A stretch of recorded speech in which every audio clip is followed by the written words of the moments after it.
Okay, so we just finished with Archimedes' principle, and now we are talking about flow.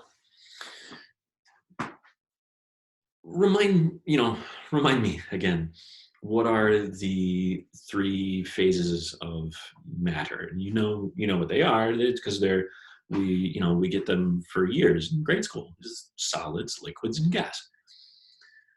None of that is fluid. So what is a fluid? And a fluid is matter in a state such that it can flow.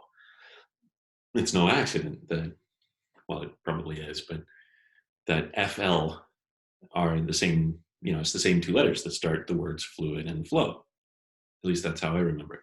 So we are restricting ourselves to phases of matter that are capable of flow, in other words, liquids and gases. But since that's what we're here talking about, we should actually talk about flow. And let's talk about steady or laminar,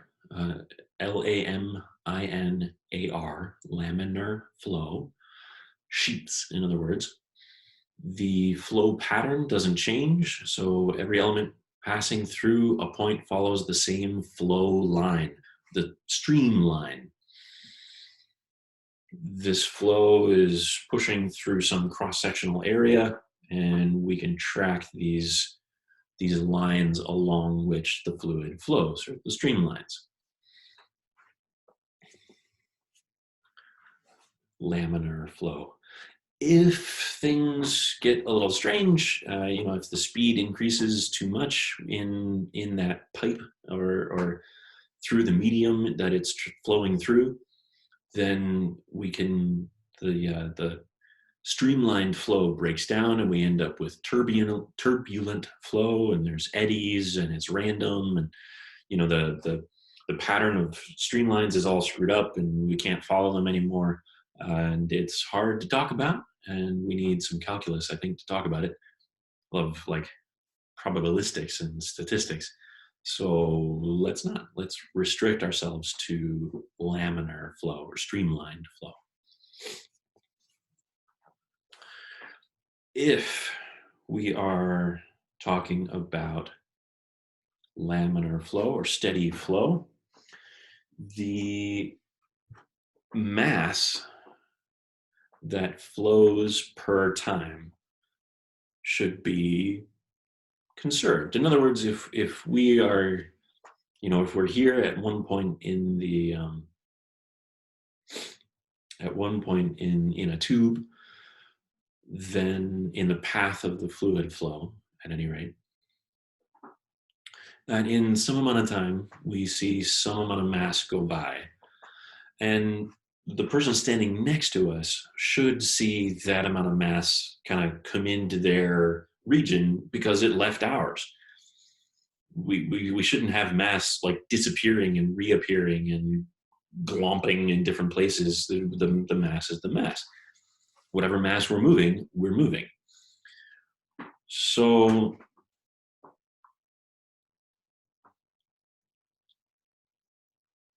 let me stop the thing for just a second.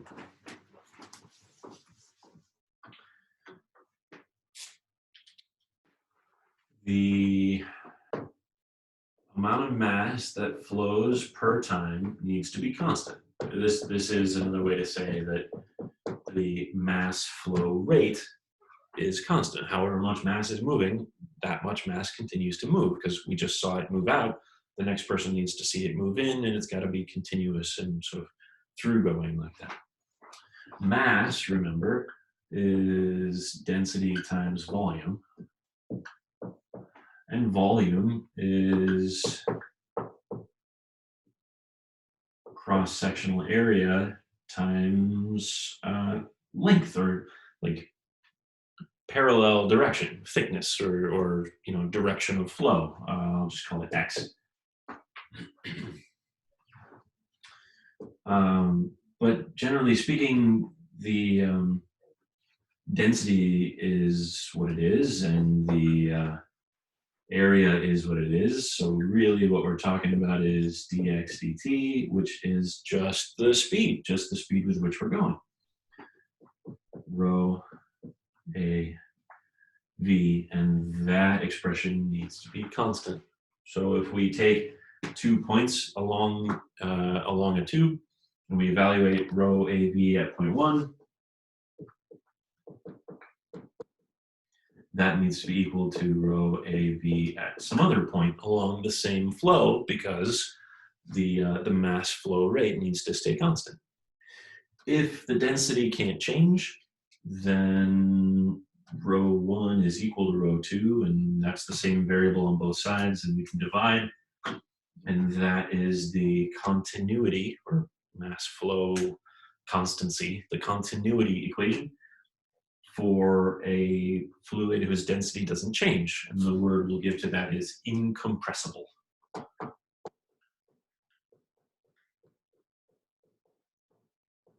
I'll put them back, rho 1 and rho 2. For an incompressible fluid, rho 1 is equal to rho 2 because its density can't change. As a little quick proof of the information on this slide. This one.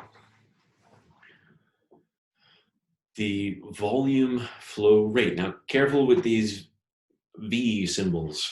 The V in the continuity equation is velocity, flow speed.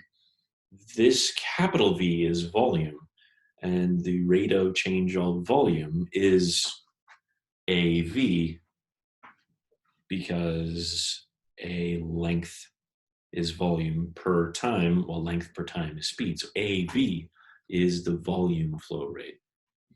And that's what we're equating in the event of an incompressible fluid. If the fluid is compressible, if we can change its density, then we got to put rho in, and we're still talking about mass continuity. Instead of the mass flow rate needs to be the same. For an incompressible fluid, this slide has it right, and we've got that the volume flow rate also needs to be the same at all points along the flow.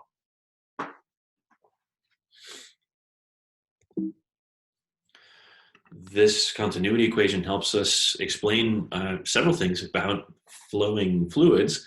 For example, as honey falls off a spoon, it's falling so its speed is increasing, but as its speed increases, in order for the volume flow rate to stay the same, the area has to decrease, which means the stream gets narrower, that the diameter of that sort of tube, that flow, decreases.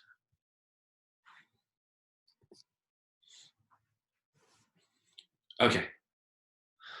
Now that we have continuity, we're ready to talk about Bernoulli. And I'm going to stop sharing the screen again so we can talk about that.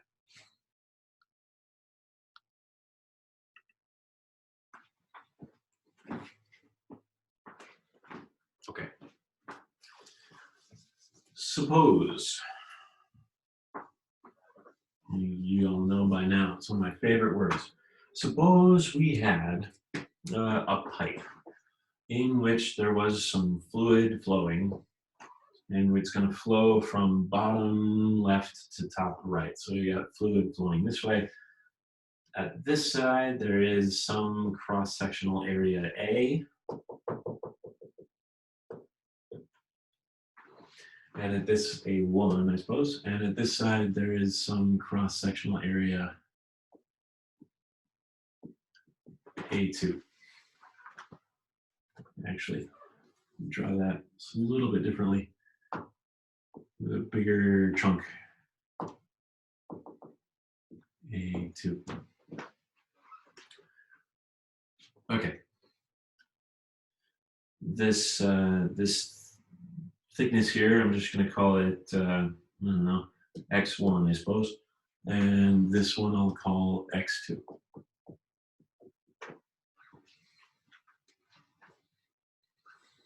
Suppose this is an incompressible fluid, so whatever density it has, and we're going to allow it to flow this way. Now, this is uphill. This is a, X goes this way, and elevation goes this way. So we're going to have to keep track of the fact that the diameter of this pipe changes, which means the flow speed is going to have to increase if the volume flow rate is going to stay the same. It also means that we have to keep track of what happens to the energy involved, as we are increasing the gravitational potential energy of this fluid as it flows. So we've got some, here's H2, I suppose, height above the ground. I'll draw it to the bottom of the screen. And then here's some H1. I just drew it to the halfway point of the pipe. H1. So we've got a delta H that we need to worry about, that it has some gravitational potential energy involved. And we have the flow to worry about as well. The last piece of the puzzle is to ask ourselves, why is it flowing in the first place? This chunk of fluid right here, if we're going to make sure that it flows up the hill here, we have to push it. We have to apply some force to get it to do that. And the thing that's doing that is the fluid next door. There is some pressure on this side in the rest of the pipe. Some pressure exerting a force on this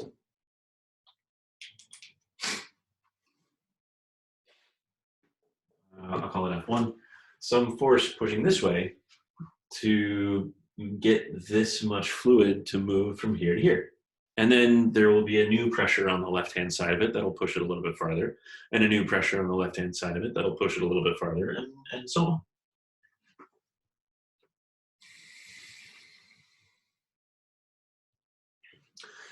There will also all the way up, and at the very last there will be some pressure here.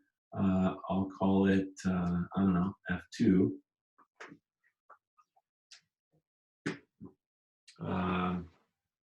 But there's more pipe over here as well. This pipe keeps going, and there's more fluid past this chunk of fluid, so there's also pressure being pushed back this way. So I'm going to call this F2 from the right and F2 from the left, and note down here F1 from the left and F1 from the right. Because those can't be equal. Otherwise, this chunk of fluid isn't going to go anywhere. The F1R needs to be less so that F1L can win and the whole thing goes this way. Same story up there. The force on the right needs to be less.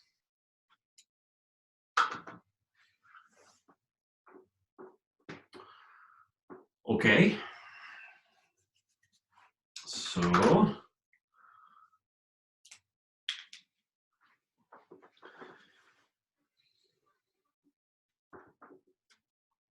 let's talk about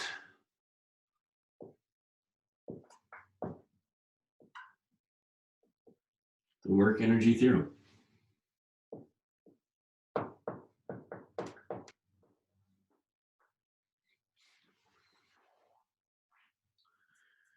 The net work done by the fluid pressure's force pushing the fluid through.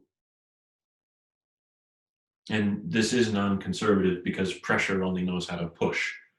You can't pull something with pressure, you can only push. So it's got to be non-conservative, because like friction only pushes against us, it never pulls away from us. So like pressure is non-conservative as well.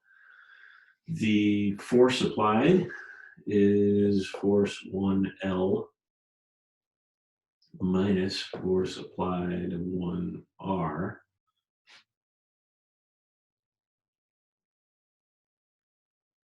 To get this much fluid moved x1 over, it's that net force times x1, right? Force times distance.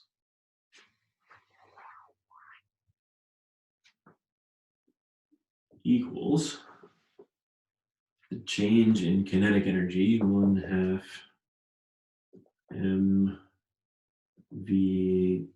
I guess r, v on the right squared minus 1/2 mv on the left squared, plus change in potential energy, so it's the mgh2 minus, or hr, I guess, r, and mghl. Okay, now, first of all, I don't want to talk about m. I want to talk about rho and volume. So all of these m's, I got rho capital V. Rho capital V. That's the same m, so I'm going to pull it out front here. M rho V. Okay. The force, I don't want to really talk about force because this is fluids. I want to talk about pressure, which is force times, or so force is pressure area.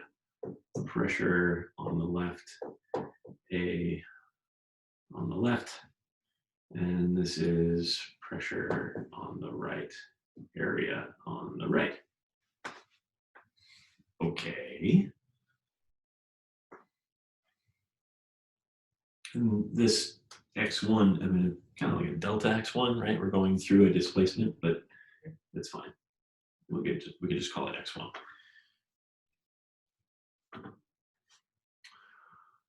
Okay. Now,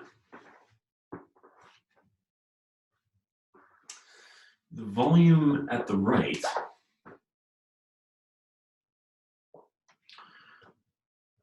clear some room here. The volume on the right-hand side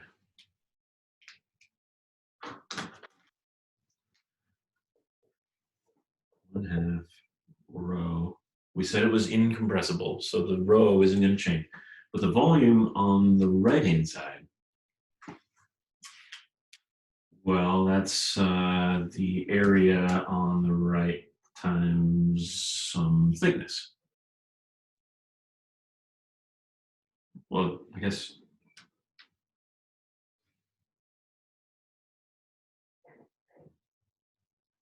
x1.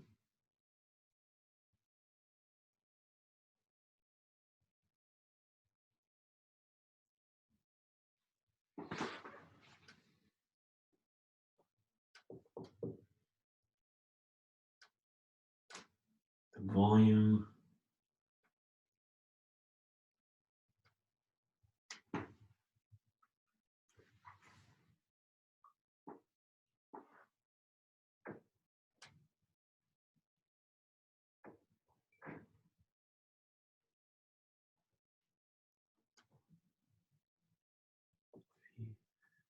I'm just going to XR. I suppose that there's some, that it took up some amount of space on this side and it takes up a different amount of space on this side.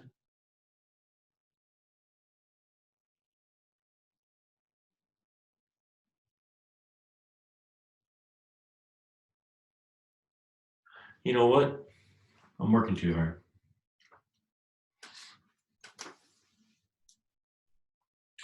Area times distance, that's volume.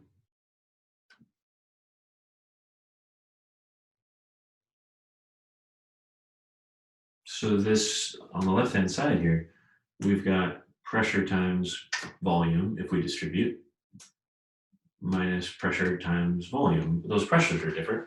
So on the left-hand side, we've got PL minus PR times volume.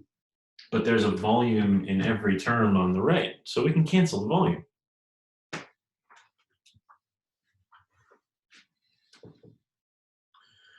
One-half rho VR squared minus 1/2 rho VL squared, and these are velocities, not volumes, because we canceled that, plus rho GHR minus rho GHL. if we combine all the L's on one side and all the R's on the other side,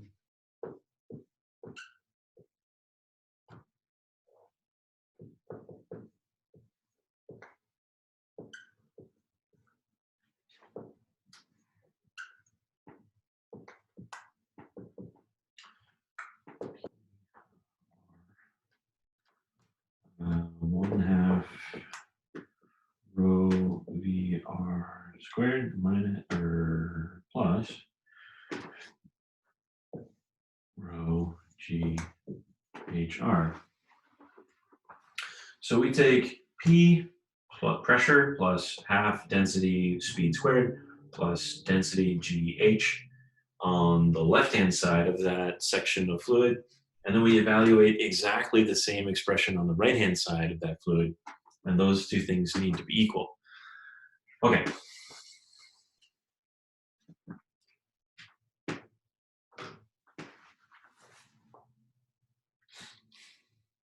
We could do this for every chunk of the way up to the end over here.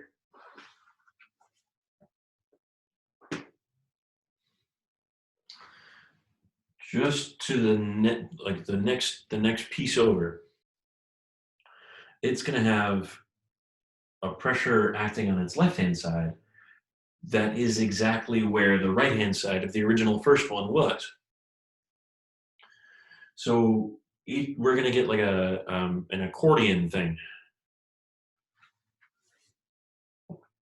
Each time we'll get a forward and a backward force exerted by the pressure at one spot.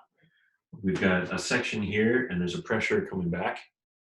We push through it and now we're here, and that same pressure, because it's that same point in the fluid, is now pushing this chunk that we're talking about forward.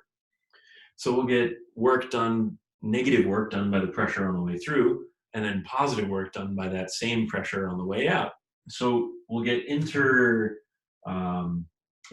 pressures in here that all do positive and negative work, and positive and negative, positive and negative. And so they all add up to zero, except for the two that don't have a match, and that's the two on either end.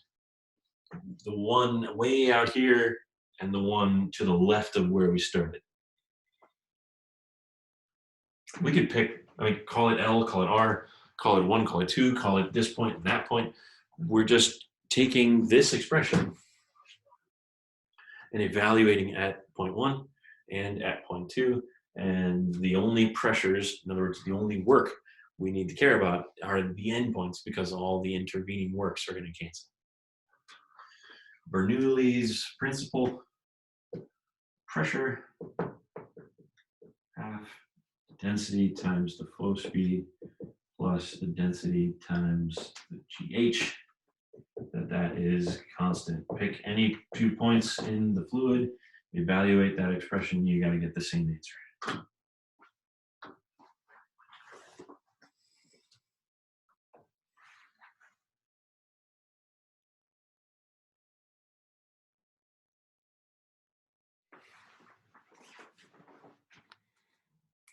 Okay, so let's hop back to the slides.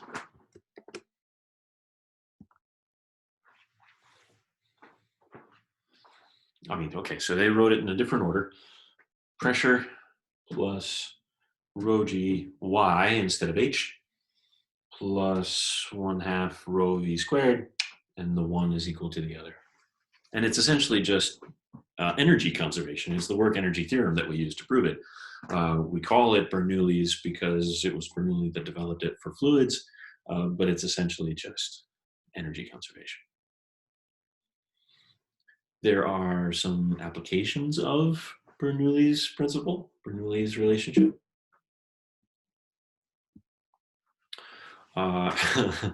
We can explain why giraffes have high blood pressure, because as the blood moves up the neck, its gravitational potential energy increases. So we needed to have a bunch of pressure and velocity in the heart region to actually push it up there, so that it has enough pressure when it gets to the brain that that it can actually push against the walls of the arteries and be absorbed, and the oxygen can do what it needs to, and so on and so forth. 280 millimeters of mercury, as opposed to the 130 that is our, you know, in the healthy range for human blood pressure, more than twice. We can use the differences in flow speed and associated pressure. If we do not change the height, if we don't change the gravitational potential energy, then we're not worried about this term. And decreasing the area means increasing the speed, which increasing the speed in order to stay constant means decreasing the pressure. And the pressure at point 2 in this diagram is less because it's going faster.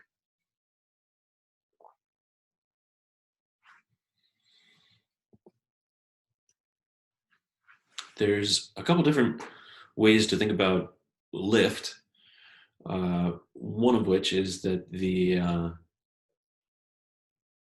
flow lines are taking up less space above the wing of an airplane. They're compressed together, which means less area, which means faster, which means less pressure, according to Bernoulli's principle. So there is a net upward pressure because the pressure underneath the wing is still what it was. So there's a net upward pressure holding the airplane up. You could think of it as momentum conservation as well.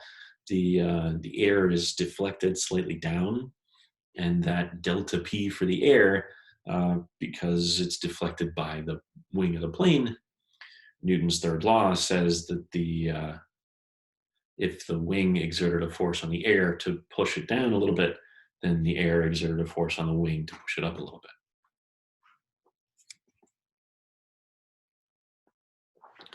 This slide has to do with the fact that in some texts, you see explanations of airplane lift claiming that the air above the wing has to travel faster because it has a farther distance to travel. But that assumes that the air meets up at the end at the same time. And computer simulations and aerodynamic experiments actually show that it doesn't. That's fine. It doesn't stop this from being true. It's just it's here to point out the fact that it is not because the air over the top of the wing actually has a greater distance to travel. That's not the issue. It's just actually going faster. Bernoulli does a better job because it's compressed together, because it's squished up. Since it's squished up, the continuity equation requires that it's going faster, which means its pressure is less.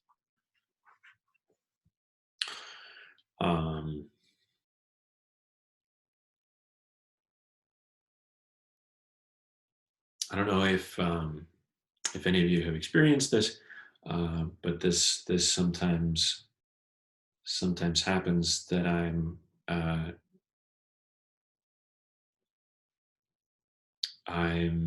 taking a shower and the like plasticky shower curtain keeps wanting to like wander into the shower. And the reason for that, it's Bernoulli. It's Bernoulli's equation. Because the air inside the shower is moving faster, it is of a lower pressure. And so there's a net pressure from the outside in that pushes the shower curtain towards you as you're showering. There's a couple more things we can talk about. Viscosity has to do with the internal friction of the fluid with itself. Fluid flowing in a pipe that is viscous has this sort of bulb shape, this parabolic edge, because it's dragging on the edges of the pipe.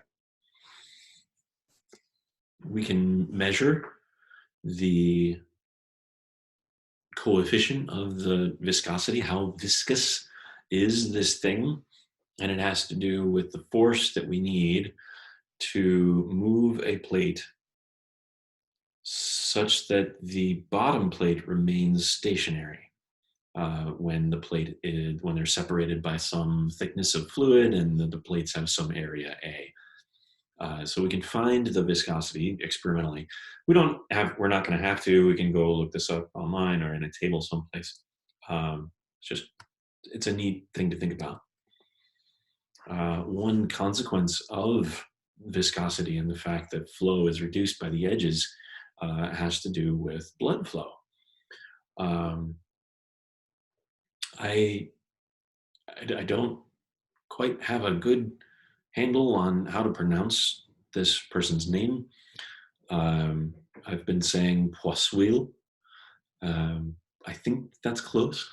If anyone knows better how to pronounce Poiseuille's equation, let me know. But Poiseuille's equation relates the volume flow rate Q to the radius of a blood vessel and the pressure difference on the two ends, like the Bernoulli pressure difference on the two ends that we were just talking about. The viscosity of the blood and the length of the vessel that we need to flow through. The important part about this equation is r to the fourth. If we restrict the radius, the effective radius of an artery by half, we end up reducing the flow rate by a factor of 16 times. So, or if we need to keep the flow rate the same because, the continuity, that means that the pressure difference from one side to the other needs to be 16 times greater, which means the heart needs to be working 16 times harder, which is a very sobering thought.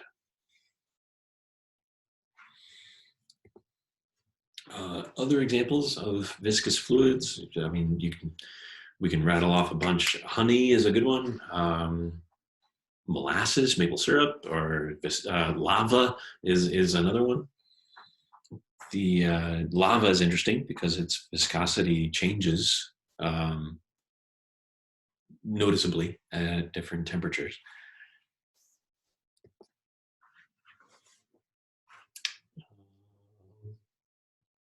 And just one last piece of information, turbulent flow, even though we ignored it, isn't irrelevant, it's just hard to math. We can listen for turbulent arterial flow to help diagnose pathologies of the heart and the vascular system.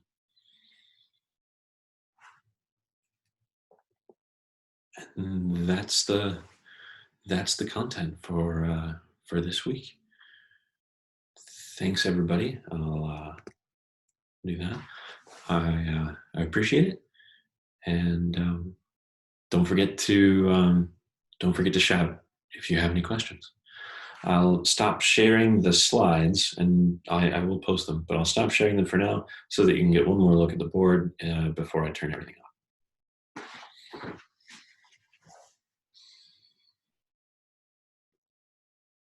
off. The other thing, so I think I might post, I have some handwritten notes for a proof of Bernoulli's principle that might help keep track what happened here with all of the pressures that cancel on the way up and all this stuff. So I'll post those too.